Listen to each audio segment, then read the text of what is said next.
बिस्मिल्लाहिर्रहमानिर्रहीम। अस्सलाम वालेकुम सेकंड ईयर। उम्मीद है आप सब खैरियत से होंगे। नेक्स्ट लेक्चर स्टार्ट करेंगे। लास्ट लेक्चर में हमने थर्मोकपल के बारे में, सॉरी थर्मोकपल नहीं बल्कि हमने इलेक्ट्रिक पावर के बारे में पढ़ा था और रेजिस्टेंस के, इंटरनल रेजिस्टेंस के बारे में पढ़ा था। आज हम पढ़ेंगे, आज के लेक्चर में हम दो टॉपिक्स पढ़ेंगे, एक मैक्सिमम पावर आउटपुट और दूसरा थर्मोकपल्स।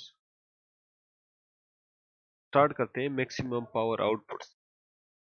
मैं आपको कुछ डिफरेंट एग्जांपल देता हूँ कि आप कोई भी चीज, कोई भी डिवाइस यूज करते हो, आप चाहते हो कि हमें मैक्सिमम आउटपुट मिले। जैसे आप चार्ज करते हो कोई भी डिवाइस, तो आप करते हो कि जल्दी से जल्दी चार्ज हो। इसी का मतलब है कि हमें आउटपुट ज्यादा से ज्यादा मिले। या आप कोई स्पीकर ऑन करते हैं, या कोई भी स्पीकर हो, आप चाहते हैं इसकी आवाज अच्छी से अच्छी हो। या टीवी ऑन करते हो, आप चाहते हैं कि इसके सिग्नल पूरे आ जाए। या रेडियो आप ऑन करते हो, आप कहते हो कि इसके सिग्नल पूरे आ जाए, ये सिग्नल पूरे आ जाए, ये आवाज साफ आ जाए। का यही मतलब है कि हमारे पास जो आउटपुट, पावर आउटपुट हो, मैक्सिमम हो। अब ये मैंने पहले स्लाइड पे भी यही लिखा है कि in many electronic circuit and system it is important to have maximum transfer of power. ये पावर ज्यादा से ज्यादा ट्रांसफर हो from the source to load, source से लोड की तरफ। अब मैं, जैसे मैंने एग्जांपल दे दी चार्जर और मोबाइल की, तो चार्जर एक तरह का सोर्स है और मोबाइल आपका लोड है। तो सोर्स से लोड की तरफ ज्यादा से ज्यादा पावर सप्लाई हो, ट्रांसफर हो। जैसे यहाँ पे मैंने एग्जांपल दी इन रेडियो और टीवी ट्रांसमिटिंग। अब आप टीवी देखते हो तो पिक्चर आती है किसकी वजह से? ये ट्रांसमिटिंग सिस्टम की वजह से। Now, it is desired to transfer the maximum power possible from the transmitting medium to the antenna.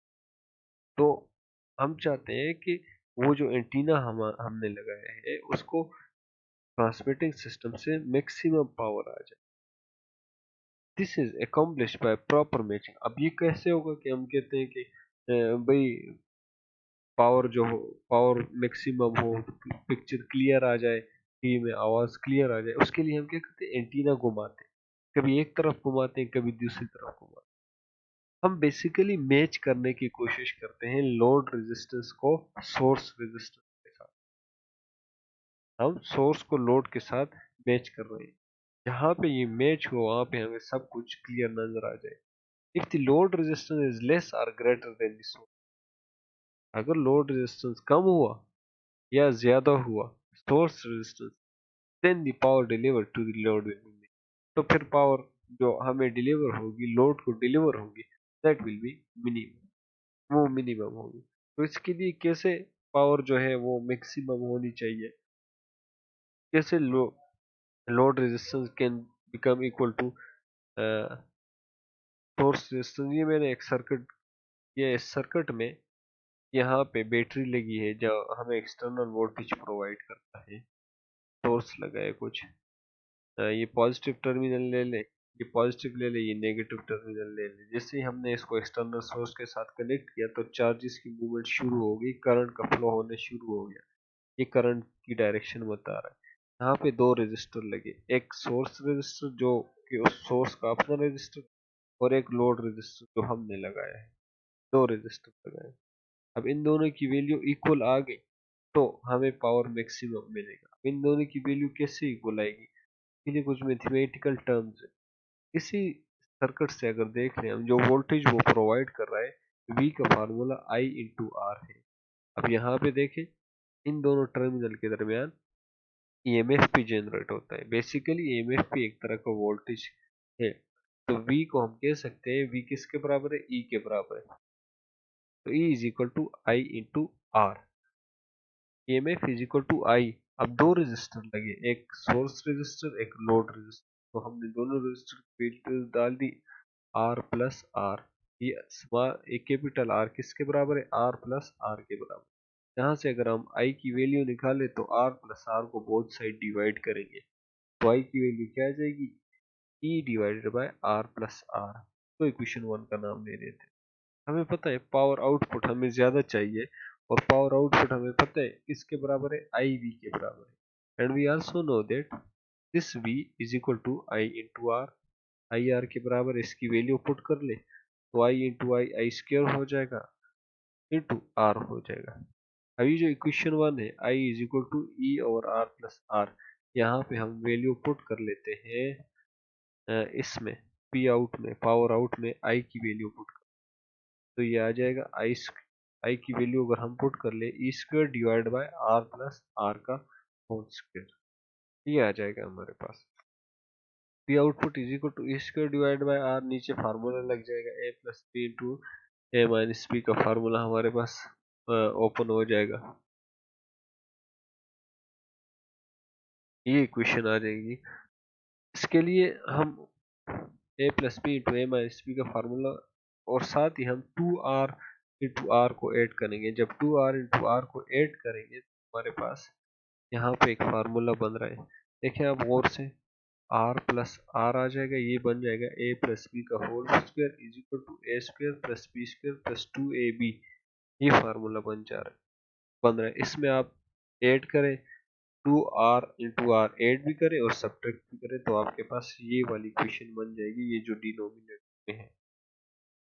सो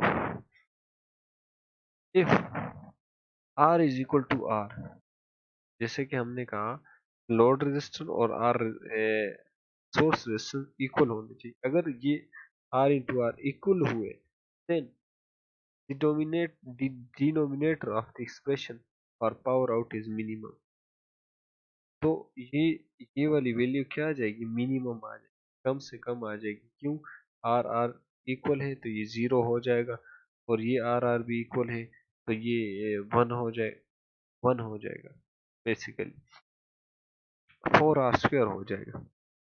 जब ये वैल्यू कम होगी तो पावर ज्यादा ऑटोमेटिकली ज्यादा हो जाएगी, क्योंकि इनवर्सली प्रोपोर्शनल है, ये वैल्यू कम होगी तो ये ज्यादा हो जाएगी। Thus, यहाँ से हमें क्या अखज़ हुआ? It is concluded that maximum power is delivered to a load when the internal resistance of the source EMF is equal to the load resistance.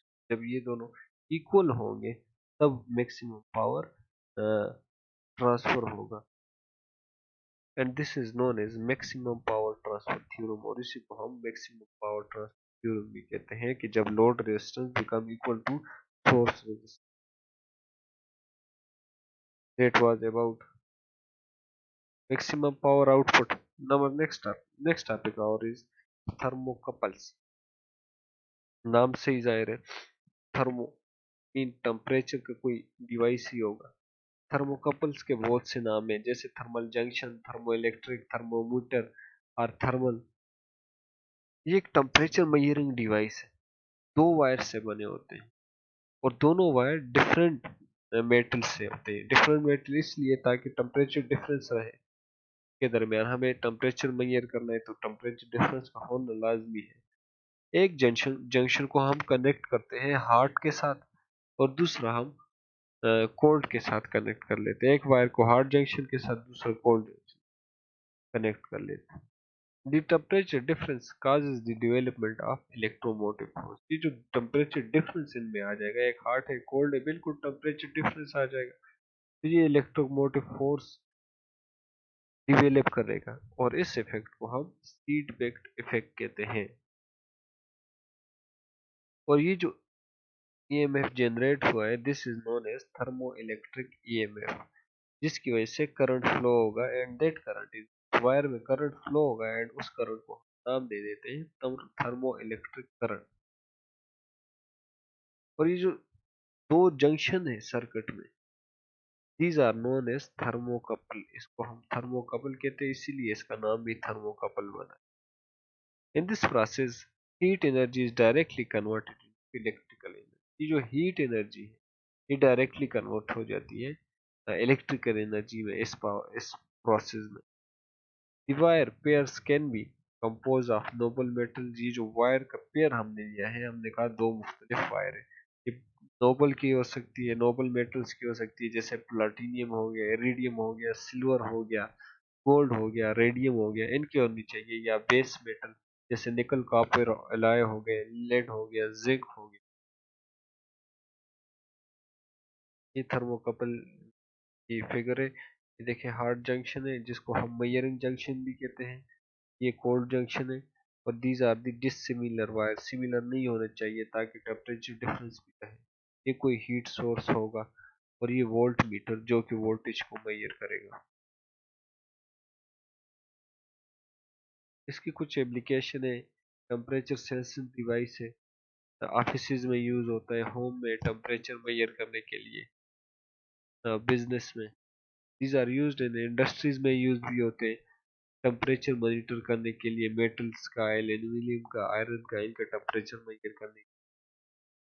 These are used in food industries, food industries में भी use होते हैं। And also used in temperature in the chemical plants, जैसे petroleum plants हो गए, वहां पे भी टेम्परेचर में होते हैं। ये इस मशीन में भी यूज होते हैं for detecting the pilot flame. Thank you for your attention. इंशाल्लाह see you in next lecture. अल्लाह हाफिज।